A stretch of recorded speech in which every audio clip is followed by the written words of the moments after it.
Hello నాయనో. ఏమిరా రమేష్? మా భార్య నాకు మందు పెట్టింది నాయన. ఏది మ్యాన్సా ఎంసీనా? అది కాదు నాయన, పెళ్ళాం మాట తినేదానికి పెడతారు చూడు, ఆ మందు పెట్టింది నాయన. కాదురా, నీకెట్ట తెలుసురా? ఎప్పుడు చూసినా పెళ్ళాం పెళ్ళాం పెళ్ళాం పెళ్ళాం అంటానే ఉన్నా నాయన. అనకుండా పొద్దున్నే లేచానే నోట్లో ఏమైనా గడ్డ పెట్టుకోరా ఒకటే?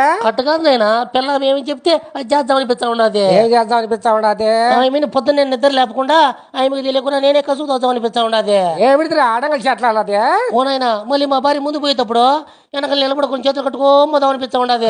నువ్వు ఎన్ని చేస్తా ఉంటే నీ పిల్ల ఏమంటా ఉంటది? నా మొగుడు బంగారు అంటా ఉండదు నాయన. కాదురా, మధ్యాహ్నం అన్నం కూడా చేస్తున్నారా అయితే? భీము నేనే తెచ్చానైనా, ఉర్రాలన్నీ ఏరు పంచేది కడిగిచ్చే ఆమె అమ్మి తీసుకొని పోయిన పెడతా ఉండదు. అయితే పొద్దునే కసువు ఊరు వస్తున్నారా? పొద్దున చీకట్లో లేచేది పొరగ తీసుకుని అంతా తోచానైనా ఆమె లాస్ట్ లో అమ్మి వచ్చేది పొరగ తీసుకొని మూల పెడతా ఉండదు. కాదురా, మాసిన గుట్లన్నీ ఉరుకుతున్నారా ఇంట్లో? డైరీ గుట్ట కాడి నుంచి పావడాల దాకా లంగాల దాకా నేనే ఉతుకుతున్నాను ఆయన. ఇంకా ఆయమేం చేస్తున్నారా కొంపలో? ఇంకా ఉతికి